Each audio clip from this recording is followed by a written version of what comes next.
Terpantas, terkini dan sahih. Bila-bila masa, di mana jua. Berita di jari. Subscribe YouTube Bulletin TV3. Buletin pagi 11 Januari, anda bersama saya Fatin Hamimah Yusof. Tajuk utama pagi ini.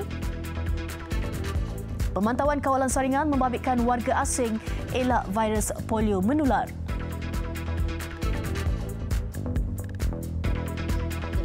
Lima belas terkorban dalam kejadian letupan bom sasar masjid di Pakistan.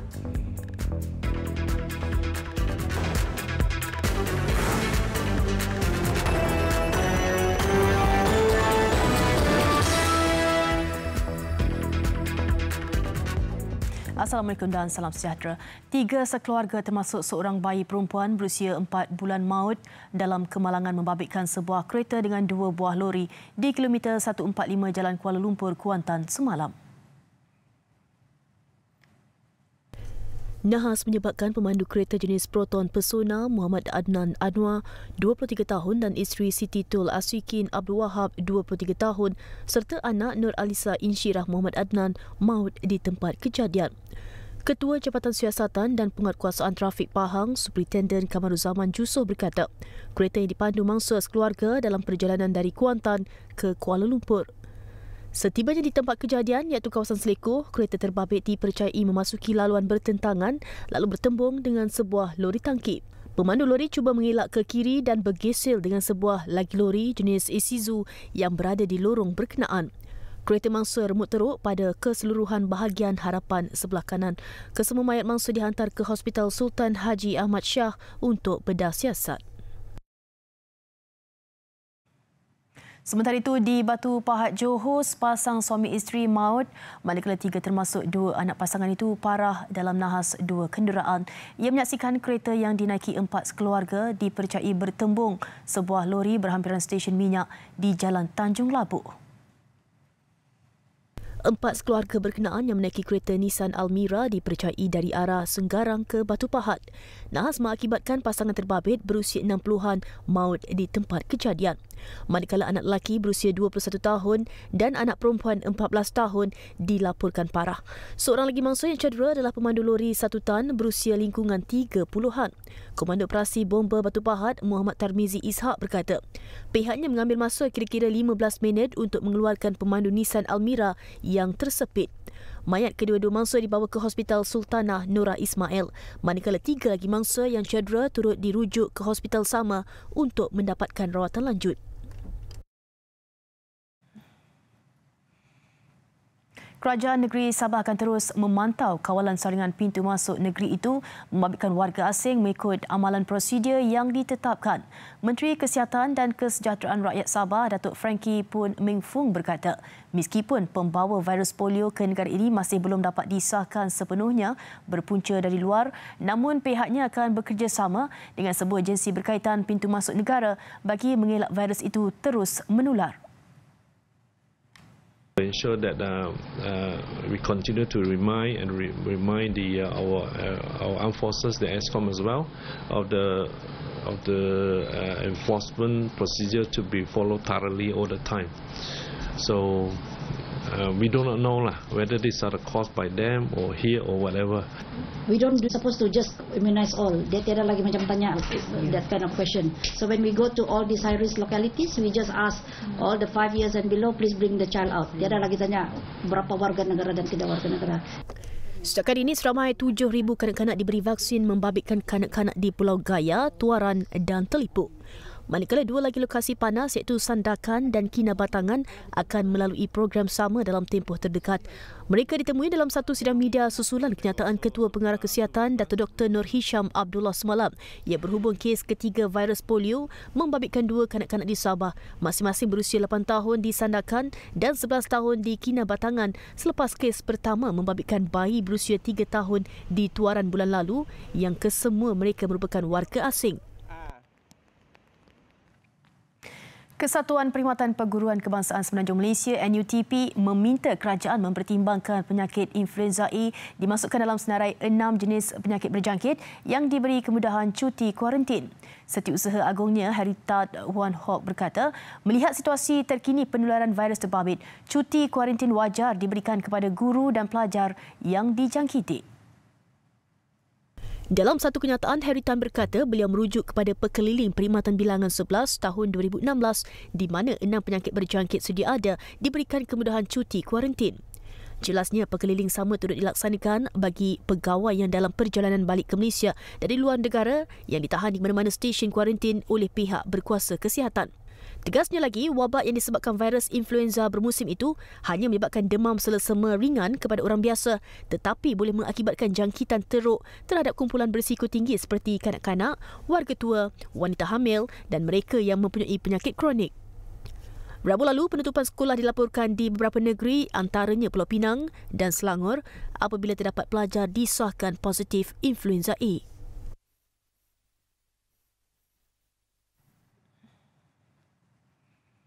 Kerusi penumpang belakang dicabut sementara ruang penyimpanan tayar dikosongkan. Taktik terbaru terbabit bagi memuatkan sejumlah 129 karton minuman keras dalam 2 kereta berasingan. Cubaan menyeludup itu untuk bekalan seluruh Perlis dan Pulau Pinang sempena perayaan Tahun Baru Cina. Komandan Agensi Kawalan Sempadan Taksim Perlis Deputi Superintendent Rozi Abdul Hassan berkata, taktik itu terbongkar selepas 2 kereta jenis Nissan Almira dan Proton Persona yang ditahan di 2 lokasi berasingan. Kita kejar lebih kurang dalam jarak 1 hingga 2 km lah.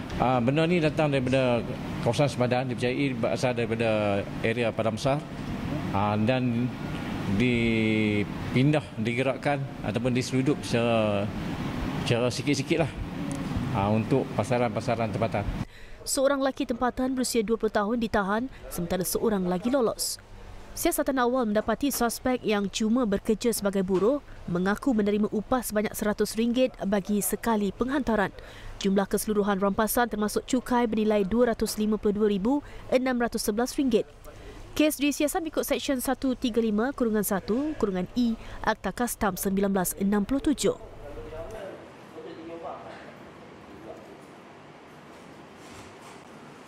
Kementerian Pertahanan belum memutuskan pesawat yang akan menggantikan helikopter Nuri milik Tentera Udara Diraja Malaysia TUDM yang ditamatkan operasinya baru-baru ini. Menterinya Muhammad Sabu berkata pada masa ini fungsinya sebagai pesawat pengangkut menggunakan perkhidmatan helikopter sewaan, namun jumlah sebenar dan jenis pesawat yang disewa itu belum diputuskan. Ujar beliau, pihaknya sedang berbincang berhubung sewaan termasuk pesawat yang akan menggantikan Nuri. Ketika ini, kementerian mempunyai peruntukan untuk sewaan pesawat sahaja dan memerlukan peruntukan lain bagi pembelian pesawat menggantikan 12 helikopter Nuri yang akan dimasukkan dalam Pelan Rancangan Malaysia ke-12. Dalam pada itu, Panglima TUDM Jeneral Datuk Seri Akbar Abdul Samad berkata pesawat berkenaan yang berusia 50 tahun terlalu uzur untuk beroperasi, malah kos penyelenggaraan terlalu mahal.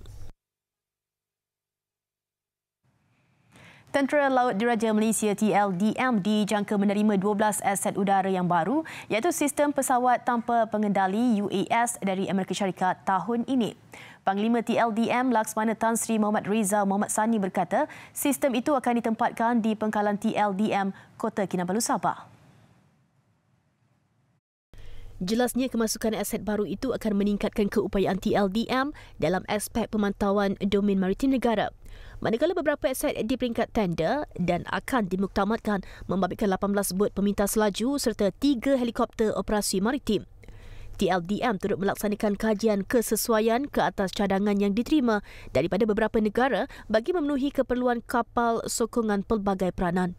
Ia penting terutama memastikan keperluan operasi logistik TLDM dan sokongan kepada bantuan bencana alam atau bantuan kemanusiaan dan bantuan bencana di dalam negara mahupun negara serantau.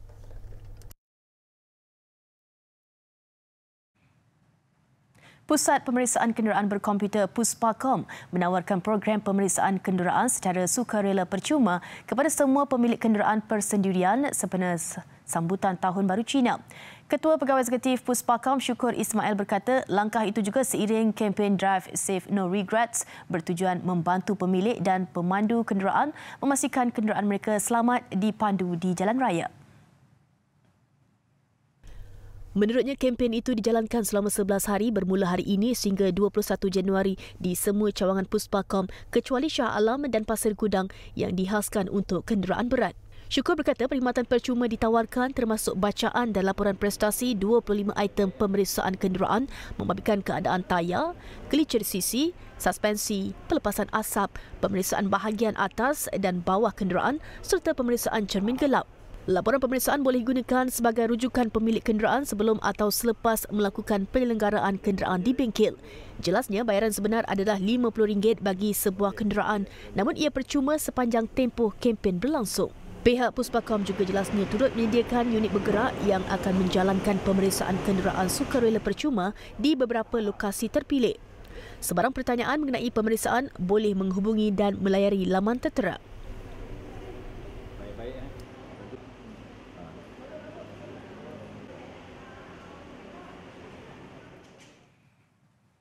Peneroka Felda, Rizda dan Fekra disaran bergabung tenaga menyahut cabaran menjayakan dasar pertanian negara yang baru. Dengan kerjasama itu, mereka boleh menggabungkan kebun-kebun kecil menjadi ladang lebih besar serta menggunakan kepakaran teknologi moden sekaligus terbabit dalam modal perniagaan yang baru. Menteri Hal Ehwal Ekonomi Datuk Seri Muhammad Azmin Ali berkata perkara itu terbukti memberi manfaat besar kepada peserta. Mengambil contoh perlaksanaannya di Felda Sungai Bukit Rokan, Negeri Sembilan.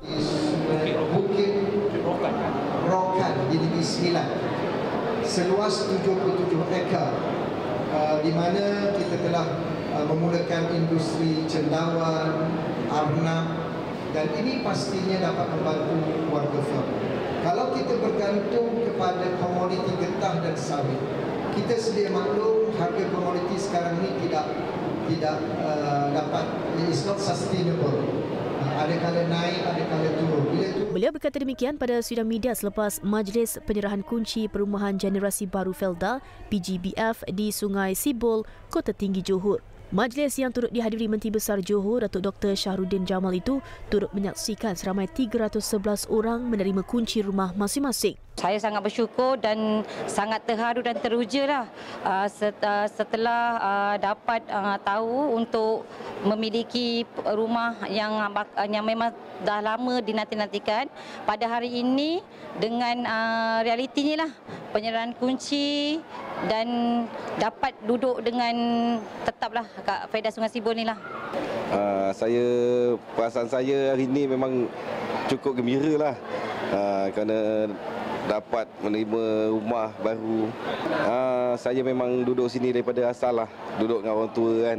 Sampai orang tua pun dah tak ada, dia pun yalah, kita pun macam merasa sedih dengan gembira pun ada sebab orang tua pun nak tengok kita ni ada rumah sendiri kan. Menerusi PGBF, sebanyak 10 projek membabitkan 2,058 unit disiapkan dalam tempoh 9 bulan. Nilai sebuah rumah adalah RM190,000 namun hanya dijual dengan harga RM90 dan kos lebihnya ditanggung oleh Felda. Besar impaknya. Selepas hasilnya, pantas menampilkan prosiding ini secara dan keuangan maya. Berita di jari. Subscribe YouTube Bulletin TV3. United Kingdom dengan rasminya berpisah dari Kesatuan Eropah EU berkuat kuasa akhir bulan ini selepas Parlimen Britain meluluskan Brexit. Keputusan itu menyaksikan ia menjadi negara pertama berpisah dari EU, sekaligus mengakhiri perbalahan antara pengubal dasar sejak referendum Brexit dilaksanakan pada 2016. Perjanjian pemisah Perdana Menteri Boris Johnson dengan Brussels itu mendapat kata sepakat menerusi sokongan undian 330 ahli parlimen berbanding 231 lagi menentang. Ahli parlimen merestui rang undang-undang perjanjian pengunduran EU sebelum Christmas dan kerajaan hanya memberi tempoh 3 hari sepanjang minggu ini untuk melaksanakannya. Ahli Parlimen Britain bersetuju mengadakan pilihan raya awal pada 12 Disember lalu hanya beberapa jam selepas EU menangguhkan Brexit sehingga akhir Januari depan. Pilihan raya kali ketiga dalam tempoh 4 tahun itu diadakan bagi menyokong Johnson bagi memecahkan kebuntuan selepas Brexit ditangguh sebanyak 3 kali menerusi pilihan raya berkenaan. Kemenangan menyeluruh Johnson dalam pilihan raya umum bulan lalu memberi Parti Konservatif kuasa majoriti di Parlimen untuk membolehkan Brexit diluluskan. Brexit membolehkan Britain menentukan sendiri hala tuju negara terutama dalam hak rakyat, isu immigration dan ekonomi tanpa campur tangan EU. Tindakan sekumpulan 7 ibu di China membuka sebuah restoran telah memberi sinar baru kepada hidup anak-anak mereka yang menghadapi masalah pembelajaran. Caranya, setiap kanak-kanak itu diberikan tugas khas di restoran berkenaan sekaligus membentuk rasa tanggungjawab dalam diri mereka. Restoran itu dibuka di Bandar Jihan Timur wilayah Shandong pada 2017. Di restoran ini, anak-anak diberi tanggungjawab menghidangkan makanan dan membersihkan meja. Tidak seperti dijangka, restoran berasaskan hidangan sayur saruan itu kerugian lebih 260,000 yuan atau lebih 150,000 ringgit pada tahun pertama beroperasi. Hasil sokongan dan bantuan penduduk setempat, restoran terbabit kini mempunyai lebih 5,000 pengunjung berdaftar. Harapan mereka untuk membuka beberapa cawangan baru dan membantu keluarga lain yang mempunyai masalah sama.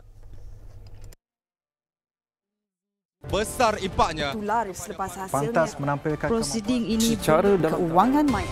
Berita di jari. Subscribe YouTube Bulletin TV3. Bersua kembali, Badminton Masters Malaysia 2020. Pemain perseorangan lelaki negara Li Zijia mencipta kejutan apabila menewaskan pilihan ke-7 kejohanan Shi Kuqi dari China di peringkat suku akhir malam tadi. Kejayaan menewaskan naib juara dunia 2018 itu sekaligus menyaksikan Zijia menetapkan pertemuan menentang pemain nombor 1 dunia Kento Momota di separuh akhir hari ini. Zijia membuat permulaan kurang memuaskan apabila tewas mudah set pertama 12-21. Namun memasuki set kedua, pemain perseorangan lelaki nombor 1 negara ini kembali mendapat rentak untuk mengikat kedudukan satu sama hasil catatan 21-16. Beraksi di set penentu, Zijia nyata lebih layak dijulang sebagai pemenang menerusi permainan bertenaganya sehingga mata kemenangan 21-19 sekaligus mencipta kemenangan pertama ke atas Yuki dalam 3 pertemuan sebelum ini. Memang kalau tengok memang susah lawan dengan Momota first, dan dia pun bukan pemain yang senang untuk menang, dan dia pun ranking number 1, dan memang saya esok pun akan fight my best macam hari ini juga, dan untuk saya kalau menang saya pun akan fight sampai hari ini macam inilah.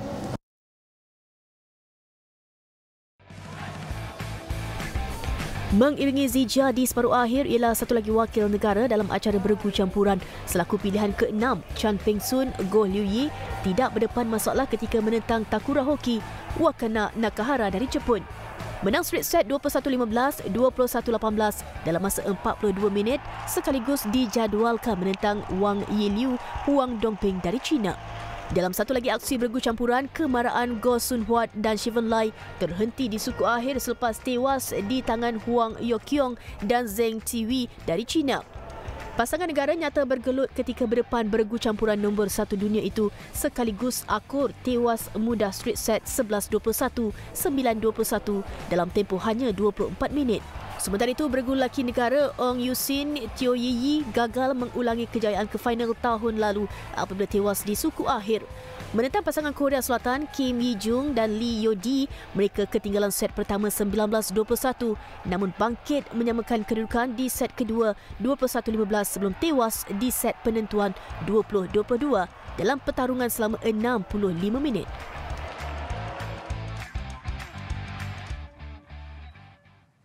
Pasukan Universiti Kuala Lumpur UniKL menumpaskan pasukan hoki Terengganu THT32 dalam pertembungan Piala Sumbangsih Liga Hoki Malaysia TNBMHL. Ia sekaligus menjulangkannya buat kali pertama. Bermain di Stadium Hoki Nasional Bukit Jalil, pertemuan ini sememangnya dinantikan memandangkan UniKL dan THT merebut trofi pertama di pembukaan saingan Liga Hoki Malaysia TNBMHL.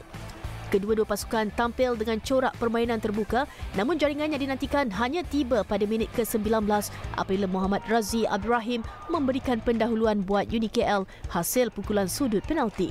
THT memperoleh gol penyamaan menerusi pemain kebangsaan Faizal Sari pada minit ke-26 sebelum Faizal sekali lagi menemukan sentuhan jaringan menerusi gerakan padang 10 minit berselang untuk memberikan giliran kepada THT mendahului lawan. Selebihnya itu, bagaimanapun tidak bertahan lama apabila Uni KL mengikat kedudukan juga menerusi penjaring gol pertamanya, Razi yang terus membukakan ketajaman pukulan sudut penalti. Pemain import baru Uni KL dari Belanda, Roel Bovendert, muncul wira pasukannya dengan menjaringkan gol pemisah pada minit ke-50 yang memberikan kemenangan 3-2 sebaik permainan tamat.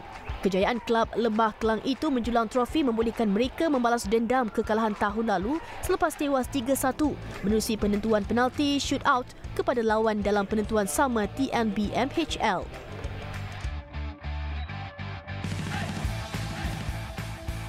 Sementara itu, dalam satu lagi saingan Liga yang dijadualkan pada sebelah petang, aksi di antara Maybank dan Akademi KL terpaksa ditunda selama 30 minit akibat hujan lebat di Stadium Hoki Nasional 2 Bukit Jalil. Akademi terlebih dahulu membuka tirai jaringan menerusi sentuhan penyudah hasil gol padang Arif Sabron pada minit ke-24. Begitupun, Maybank hanya memerlukan 1 minit untuk menyamakan kedudukan menerusi Muhammad Haziq Samsul yang menyempurnakan penalti. Kebangkitan itu diterjemahkan pada suku ketiga permainan selepas Muhammad Nur Ashraf Ishak menyudahkan pukulan sudut penalti. Akademi terus ditenggelamkan lawan yang menyumbat 2 lagi gol padang masing-masing oleh Muhammad Aslam, Muhammad Anafiah dan Haziq untuk memastikan kemenangan sulung 4-1 buat Maybank.